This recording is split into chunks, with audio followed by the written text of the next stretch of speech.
Okay, what's up, YouTube? It's Spacey Lake Show again. One more time, about to give you another video. Remember to leave a like, share, and subscribe. Also, turn on notifications. Check out my social media. Links are in the description. So I want to talk to you guys real quickly about this Dan Hurley situation and Dan Hurley not accepting the 6 year, $70 million deal that the Lakers offered him. Now, we did hear that it was a $100 million deal. It was in excess of $100 million. The last video I made 2 days ago or something like that, we heard that the Lakers offered him about 100 million plus. Now we're hearing that it's not 100 million, it was actually just 70 million, and it was for 6 years. Now he did turn this deal down, and we kind of want to detail it a little bit. Remember to leave a like, share, and subscribe, guys. Turn on notification.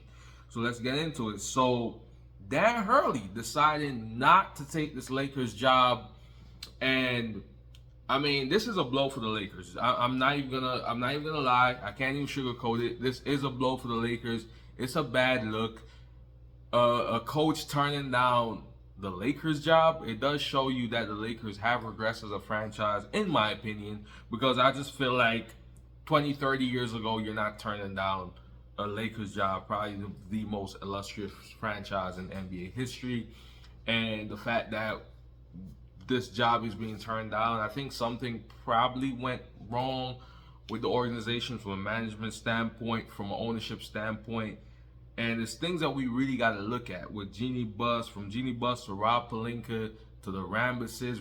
Obviously, we know that the Rambuses are constantly in Jeannie Buss' ears, and we know about all this stuff, right? It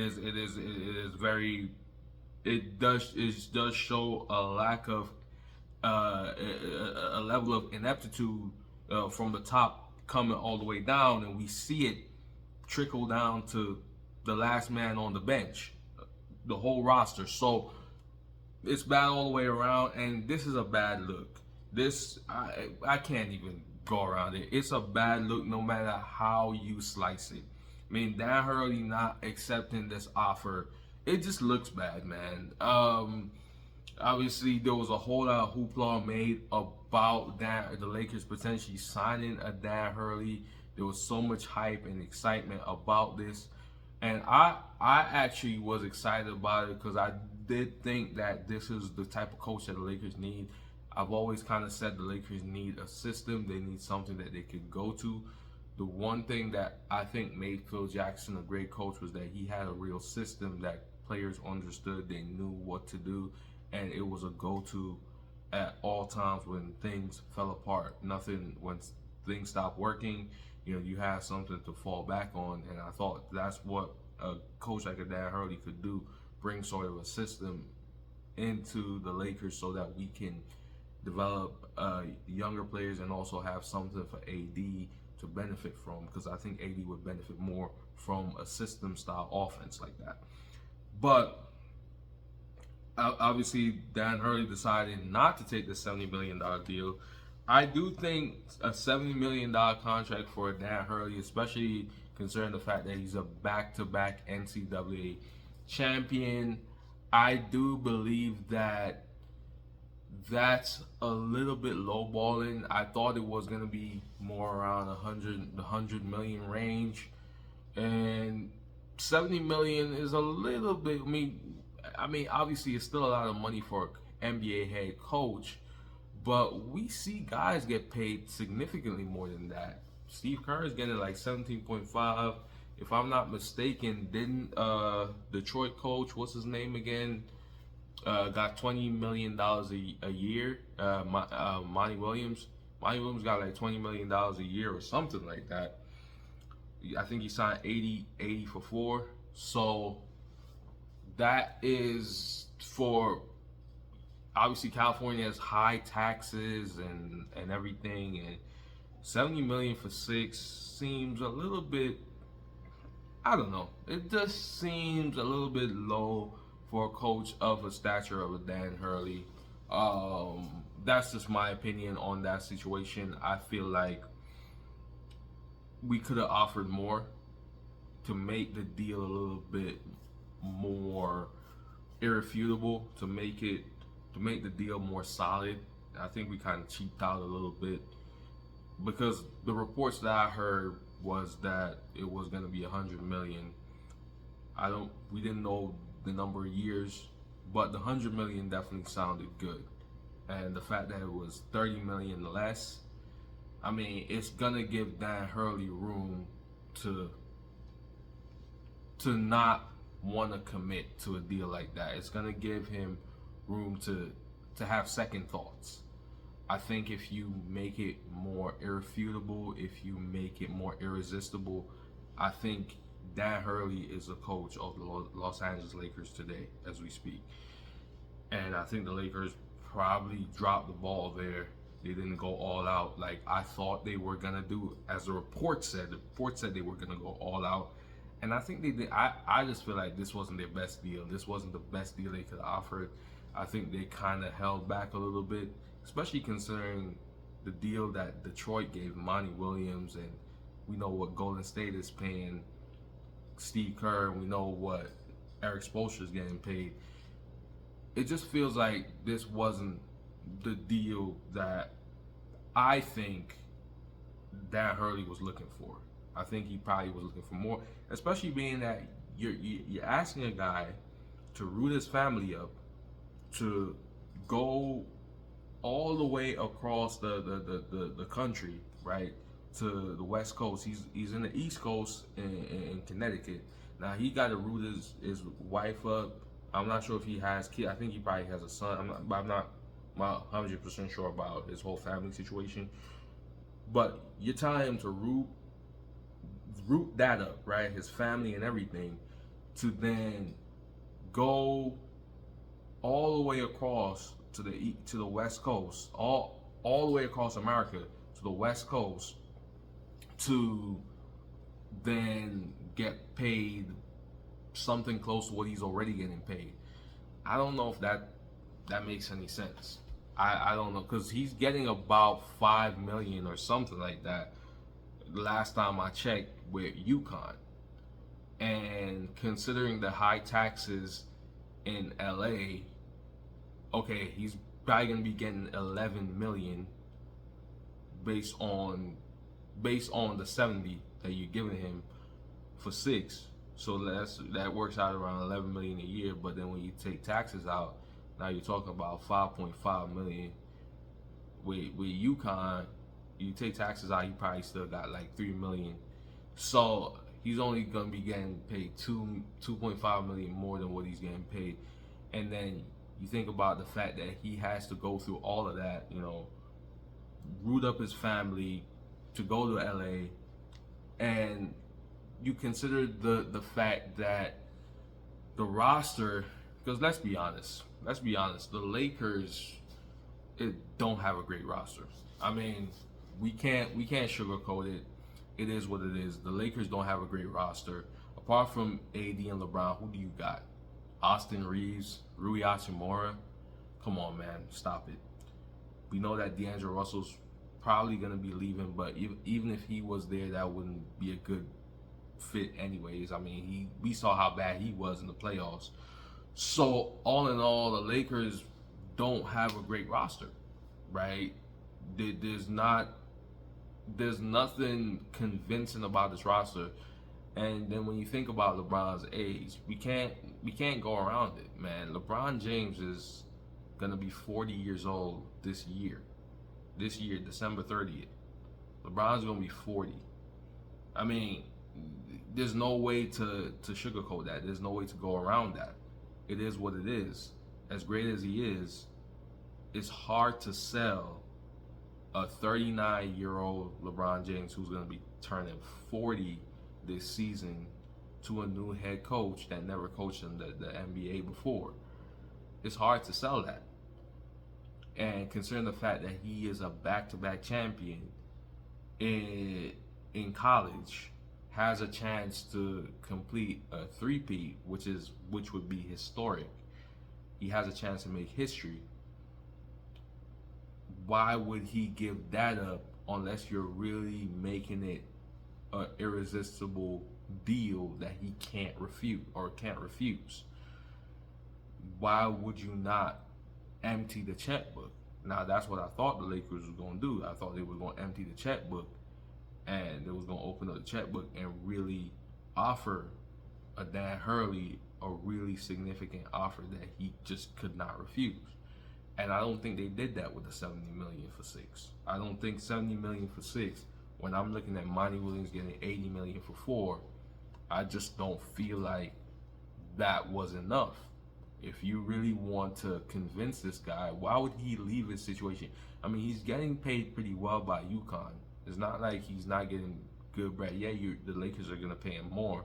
But then when you think about this, the complications, the circumstances behind it, having to move, having to change cities, change locations, giving up the opportunity to three-peat with UConn, you think about coming out of his comfort zone. He's been the coach of UConn for a long time. Obviously, in college, the coaches are the stars, not the players. So the coaches have a lot more freedom and a lot more leeway, so to speak. You don't really have that much when you come into the NBA. We've seen that with great coach, even John Calipari, didn't have as much power in the NBA as he does when he's the college coach. And you just think about just the fact that the Lakers have a history of letting go of coaches and the job security element. Granted, I mean, he was getting a 6-year deal, which does offer some level of job security, because let's be real, the Lakers ain't gonna get rid of him. If you're gonna give him 6 years, he's gonna at least be coaching for at least 3, right? Because the Lakers are not looking to then have to pay a coach $60 million to sit on a couch, right? So for a fact he is gonna be at least the coach of the Lakers for at least 3 to 4 years. I would say 4 years, actually. He's probably gonna be the coach of the Lakers for at least 4 years. So that does give you a level of job security where okay, you're gonna be the coach of this team for an extended period of time. However, the Lakers have shown a history of firing coaches consistently. Over the past few years, the coaches that's been with the Lakers only average about 2 years per tenure, right? 2 years per tenure. So you're not. It is certainly a situation where I think Dan Hurley. He's thinking about all these different things. All these different things is coming to his mind. He's thinking about the roster. He's thinking about the situation, having to leave his family. It's just not a great situation. I don't think the money that the Lakers are offering is worth the headache and everything else that he's gonna have to deal with. I don't think the Lakers have a great roster. And looking at Rob Pelinka's track record of building rosters, it hasn't been very good. We've seen what he's done over the past 5 years. Well, at least the past 4 years. We won a championship in 2020, so I'm not going to count the 2020 season. But ever since 2020, after that, he hasn't been great in terms of putting together a team that can compete for a championship. Rob Pelinka has just not been the guy. He's been inadequate in that regard. And the only reason why I feel like he's still the GM of the Lakers is because he was Kobe's guy, and Kobe passed away, RIP. But that's the only reason, because Jeannie Buss just doesn't have the guts to fire him, because maybe in her mind she feels like she'd be doing Kobe a disservice. So it almost looks as if Rob Pelinka has this Lakers job for life. It seems that way. It seems like he is unfireable. Like he is literally untouchable. It is ridiculous. I mean, he hasn't done anything to prove that he's a great GM, but yet still, his job has never been questioned. It's never seemed to be in jeopardy. It really is sad, and it just shows you a lack of organization, ineptitude in the front office, from ownership all the way down to the players. There's a lack of accountability. Rob Pelinka is not being held accountable for what he has done. Jeannie Buss seems really like she doesn't really know what she's doing. She has the Rambuses in her ears. She has Phil Jackson, all type of different people telling her different things instead of her really doing the digging and doing the research to really make the right decisions. She's listening to all type of different people in her ears, and as a result, we're seeing bad decision after bad decision. This getting out was a bad thing.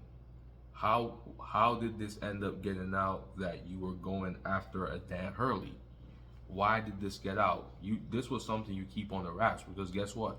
Now that this got out that you went after Dan Hurley, and obviously everything is public, the offer that you made to Dan Hurley, the 70 million, all that. Now you're setting the market for any other coach that you want to hire. Now other coaches are going to be looking at you crazy if you're going to be lowballing them and giving them a 2-year, 3-year deal, whatever, and not wanting to pay as much money as you would pay as you offered Dan Hurley. It just puts you in a bad situation from a negotiation standpoint. If you're the Lakers, I think that this shouldn't have even gotten out, and the fact that you guys weren't even able to keep this on the wraps, to me, shows again a lack of organization, a lack of just knowing how to handle situations like this. Considering the fact that you're interviewing other coaching candidates like a JJ Reddick, like a James Borego, like a David Adelman, you would at least want to keep, if you're really pursuing a guy like a Dan Hurley, you want to keep that on the wraps, because you don't want the other coaches to feel crazy like they were plan B's and plan C's, and you really was looking to make a big offer to that coach. Now you want to lowball these coaches. It's just a bad look overall. So there's a lot of soul searching I think the Lakers organization need to do. I do think that Jeanie Buss has not done a great job as an owner, and I really truly believe that Jeanie Buss should just sell the Lakers. I'm just gonna be real honest. I know she won't do it. I know she won't do it because her dad wouldn't want her to do it. So I know she won't do it. But that's what they should do. Because, quite frankly, they're obviously incapable of running the Lakers. They're incapable. They don't want to spend. They're cheap. And granted, we could even say that they're cheap, but quite frankly, too, they're not billionaires, right? Jeanie Buss and them is not billionaires. So then again, they don't even have the money to really compete with the other teams. We've seen how much money Steve Ballmer is able to spend, and he has like an unlimited amount of money. One of the top 10 richest men in the world is Steve Ballmer. So we see what they're capable of doing. We don't have that kind of luxury. We don't have that kind of money to really pour into an organization to get the best out of guys. We don't have that, and I don't know. I just think that just looking at everything, man, it's just a bad look. It's just a bad look. I really don't see the Lakers making any significant moves this off season, and I think that's another reason why I think Dan Hurley didn't sign, because he's looking at the roster. He sees that this roster is not good enough, and I don't think he sees anything significant that we can do to really upgrade. We're kind of strapped cap space wise. Can't really make a lot of moves in free agency. The only thing we can do is trades. So it's going to be interesting to see what we can even do, if we can really upgrade this roster. Can we? I think we can, but seeing the history of Rob Pelinka, I'm not 100% sure about that. I'm not confident about that. But let me know what you guys think. Have a great day. Let me know what you guys think about this Dan Hurley situation.